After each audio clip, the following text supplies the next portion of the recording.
What's up, everybody? It's Stephen A. Williams, president and founder of the creditrepairshop.com. I want to talk about ID theft. Now, this is ID theft from a different perspective. This is something that I've been made aware of, and I've known about it. I just didn't really speak on it. So you need to pay attention. If you've used credit repair before and you utilize using ID theft, I want to alert you about something that I've been made aware of, and something when I did some more research with the court cases that have been coming to us, and I don't know why I had never thought about it. I don't know. I don't know. It just goes to show some of the times when you're just trying to help people, you don't always get the backstory. But I did talk to a gentleman who gave me the backstory about a debt collection, well, actually an original creditor lawsuit that is that he's currently dealing with. And I always say to our customers, you got to tell us everything. Like, we're not anyone that's trying to do something behind your back. We just want to know the whole story so we can tell you how we can help you, or if we can't help you. Just like people will come to us and they'll be like, well, I don't want to get ripped off of my money. I want to know what you can do. And we say we'll even go a step further. We're going to tell you what we can't do. Because then when you know what we can't do, wouldn't even be wise for you to give us your money. So in my conversation with this individual, he let me know about something that I had seen on the news, but I really didn't relate it to what was going on right now. And this is what happened, and I'm not going to mention any names with companies. I'm not about that. People do what they do. We do what we do. But during COVID, there was a whole bunch of credit repair companies that were utilizing having people place fake theft ID theft reports with the CFPB or the FTC.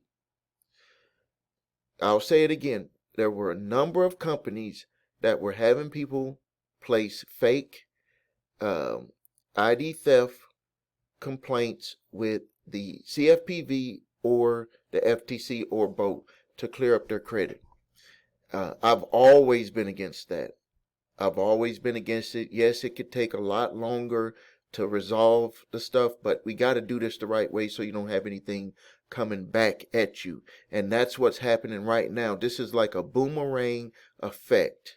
And when I talked to this client, and then the next thing I did is I told my staff, dig through these other cases and talk to other clients and talk to other people who have called us that are being sued, and just tell them straight up, have you been involved with something like this before in the past? And guess what? A whole bunch of them have.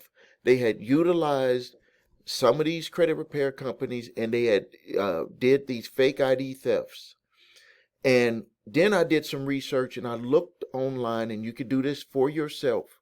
I looked online, and it stated that over $20 billion of fake ID theft complaints were submitted during the quote unquote national shutdown. I'm not going to mention that word because if I do, it'll flag on this video.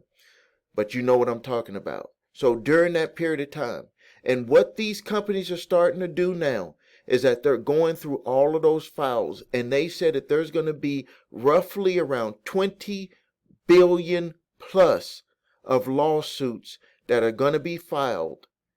And like these people they want their money.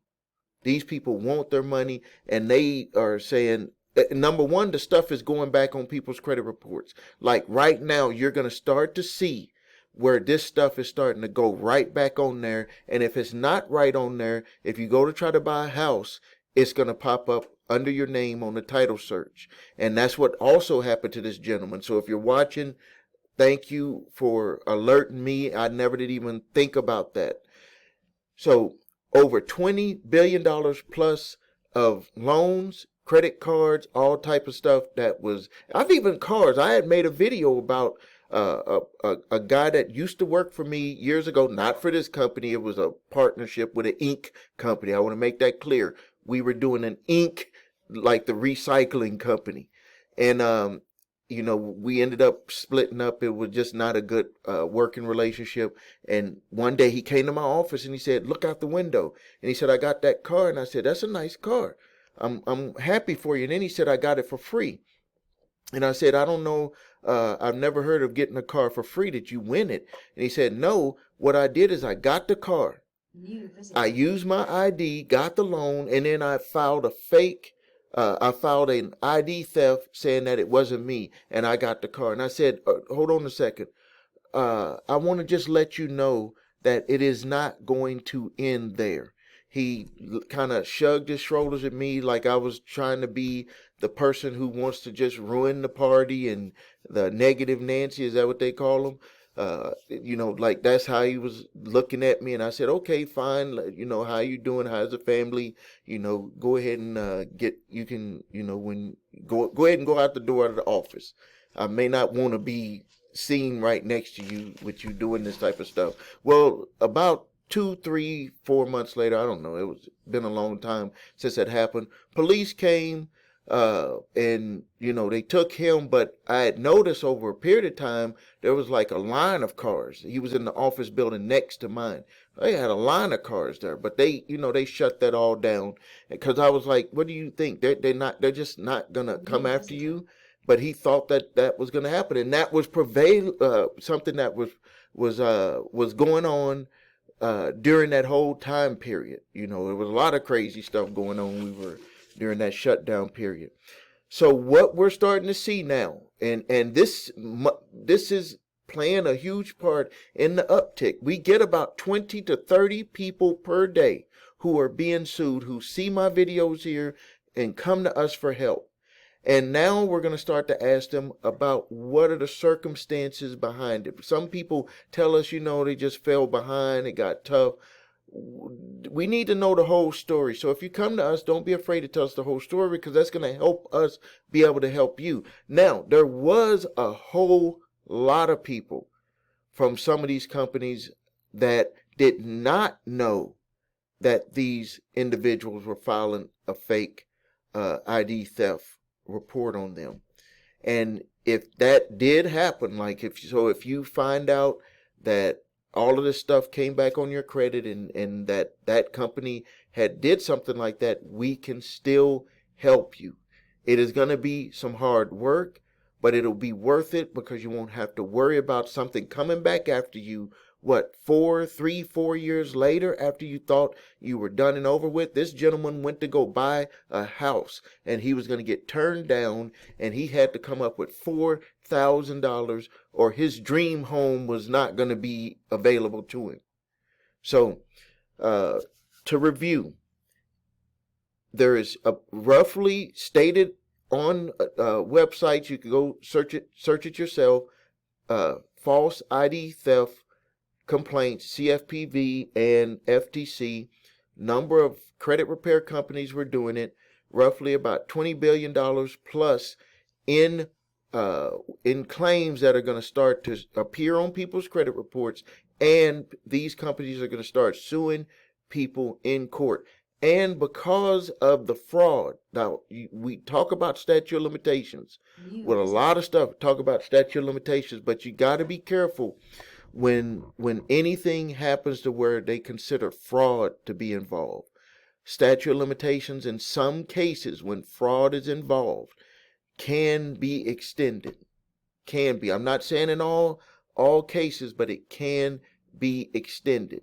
And I know some people are going to probably, disagree or whatever.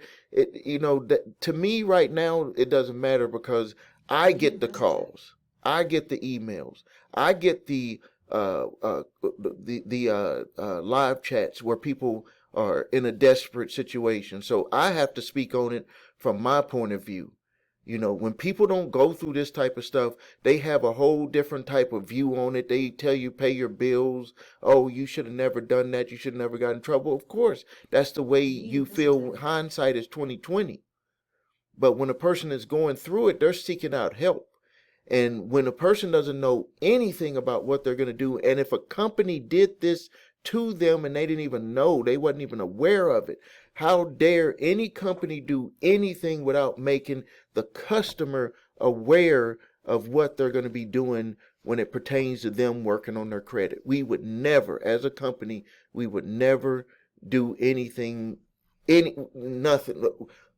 We tell our clients, good or bad, what we can and can't do. We tell our clients what we're going to be doing on the next steps. That's just the way we do it. And some people might make a comment and say, well, you're the company and we still don't want to do things without you knowing about it, period, because you make the final decision. Just like these people are suffering the consequences of having lawsuits come at them because of what a company did without them being notified. And even if they did sign off on it, that was just not a good decision. Even if you did sign off on a ID theft complaint and you shouldn't have done it, and now it's coming back at you, we can help you. We can help you. And during this video, I was showing you a whole bunch of cases that we've helped people all across the country be able to fight those cases, or to be able to resolve them with settlements, just depending on your situation. So I think the first step, is to take a small step forward, would be to just contact us, let us know what's going on, and then we could just, have a conversation to see what we could do. We're going to want to see documents, because we're going to want to see documents. We're going to know what you had, what the whole story about what happened. And then we're going to want to know what you have done, what you've said, what you've agreed to, and all of that stuff. So we can get you in the best position to be able to help you moving forward. That's what the whole thing, the bottom line, is to allow you to see an option to be able to move forward. And if we can get you into that position, I think that'll take a big weight off your shoulders and allow you and your family to be able to move forward, allow you to be able to sleep at night, allow you to be able to just get back to normalcy, and just put that time that happened to all of us some years ago, that we still got some remnants of it, to just do, to really be done with it, to just really be done with it. So if you have any issues like this, where stuff has came back on your credit reports and you need to get those resolved, we offer credit repair services, but we would like, and I won't say but, we would like to look at your situation so we can tell you up front how we can help you. If you have debt collections lawsuits or original creditor lawsuits that are coming at you from that time period, we can help you. Go to our website, thecreditrepairshop.com, in the live chat, upload your documents. We will follow back up with you on how we can help you. We can either consult with you, where you do everything. We tell you, ins and out, what's going on, what to watch out for, or you can have us assist you, and we'll tell you the cost of that service also. And then so go to our website, creditrepairshop.com, in the live chat, post everything there. That's where I'm at, answering those types of questions. If you have just regular standard questions, you can do that right here on YouTube. I go in and answer as many of them as possible. And you can also search through my videos to see the answers. I try to make my headlines of my videos the specific questions that you might be asking. If you need help with your credit, please visit us at thecreditrepairshop.com. Watch the video, What Makes Us Different, so you can see my 8-point validation process, my 2-phase settlement process. If you need your credit reports and scores, go to the website your3scores.com to grab your TransUnion, Equifax, and Experian credit reports and all 3 scores. Thank you for your time. And I forgot my debt 3. If you have debt collectors coming after you, grab my 3-pack of letters: statute of limitations letter, debt validation letter, and cease and desist collection activities letter. Thank you for your time. Please post your questions and comments. This is Stephen A. Williams, president and founder of thecreditrepairshop.com. Thank you, and you have a great day.